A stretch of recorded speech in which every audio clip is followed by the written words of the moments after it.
যমুনায় অবৈধ ড্রেজিংয়ে নদী ভাঙনে বিলুপ্তির পথে আলোকদিয়ার চর। নিজস্ব প্রতিনিধি।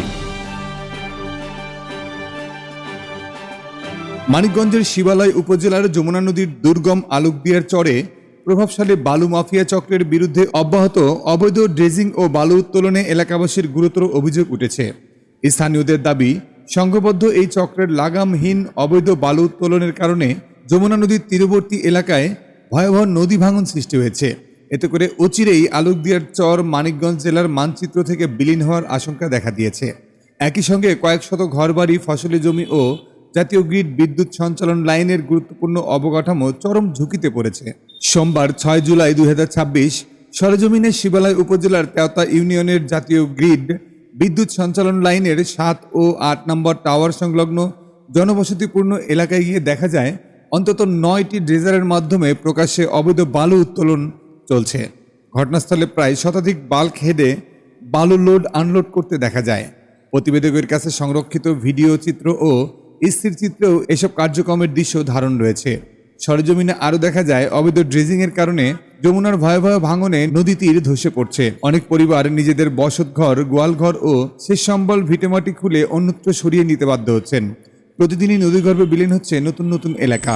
স্থানীয়দের অভিযোগ, একটি প্রভাবশালী বালু মাফিয়া চক্র বিভিন্ন রাজনৈতিক দলের প্রভাবশালী নেতাদের ছত্রছায়ায় দীর্ঘদিন ধরে প্রশাসনের নির্দেশনা ও প্রচলিত আইনকে বৃদ্ধাঙ্গুলি দেখিয়ে অবৈধভাবে বালু উত্তোলন করে আসছে। এ বিষয়ে একাধিকবার মানববন্ধন, প্রতিবাদ কর্মসূচি, মানিকগঞ্জ জেলা প্রশাসকের কাছে লিখিত অভিযোগ দেওয়া হলেও রহস্যজনক কারণে কার্যকর কোনো ব্যবস্থা নেওয়া হয়নি বলেও অভিযোগ করেন তারা।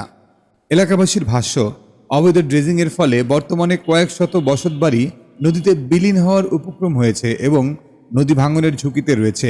পাশাপাশি জাতীয় গ্রিড বিদ্যুৎ সঞ্চালন লাইনের 7 ও 8 নম্বর টাওয়ারও হুমকির মুখে পড়েছে। যে কোনো সময় বড় ধরনের দুর্ঘটনা ও রাষ্ট্রীয় সম্পদের অপূরণীয় ক্ষয়ক্ষতির আশঙ্কা তৈরি হয়েছে। সংশ্লিষ্টদের মতে, এ ধরনের অবৈধ বালু উত্তোলন বালুমহাল ও মাটি ব্যবস্থাপনা আইন 2010-এর সুস্পষ্ট লঙ্ঘন। অভিযোগ প্রমাণিত হলে দায়ীদের বিরুদ্ধে ড্রেজার জব্দ, অবৈধ কার্যক্রম বন্ধ, ক্ষতিপূরণ আদায় এবং প্রচলিত আইনে কঠোর শাস্তিমূলক ব্যবস্থা গ্রহণের বিধান রয়েছে। এ বিষয়ে জানতে চাইলে মানিকগঞ্জ জেলা প্রশাসক নাজমুন আরা সুলতানা গণমাধ্যমকে বলেন, অবৈধ বালু উত্তোলনের বিষয়ে মানিকগঞ্জ জেলা প্রশাসনের অবস্থান জিরো টলারেন্স। ইতিমধ্যে প্রয়োজনীয় কার্যক্রম প্রক্রিয়াধীন রয়েছে। তবে স্থানীয়দের অভিযোগ, প্রশাসনের ঘোষিত জিরো টলারেন্স নীতির বাস্তব প্রতিফলন মাঠ পর্যায়ে দৃশ্যমান নয়। তাদের দাবি, অবৈধ ড্রেজিং বন্ধে দ্রুত অভিযান পরিচালনা এবং অভিযুক্তদের বিরুদ্ধে কঠোর আইনগত ব্যবস্থা গ্রহণ না করায় বালু মাফিয়া চক্র আরও বেপরোয়া হয়ে উঠেছে। ভুক্তভোগী এলাকাবাসী হুঁশিয়ারি দিয়ে আরও বলেন, নিজেদের বসতভিটা, কৃষিজমি ও জীবন জীবিকা রক্ষায় এখন থেকে কঠোর শান্তিপূর্ণ আন্দোলন গড়ে তোলা হবে। প্রয়োজনে লাগাতার কর্মসূচি পালন করে শেষ রক্তবিন্দু দিয়ে হলেও পূর্বপুরুষের ভিটেমাটি রক্ষা করা হবে। একই সঙ্গে অবিলম্বে অবৈধ বালু উত্তোলন বন্ধ, জড়িতদের গ্রেপ্তার এবং দৃষ্টান্তমূলক শাস্তির দাবি জানান।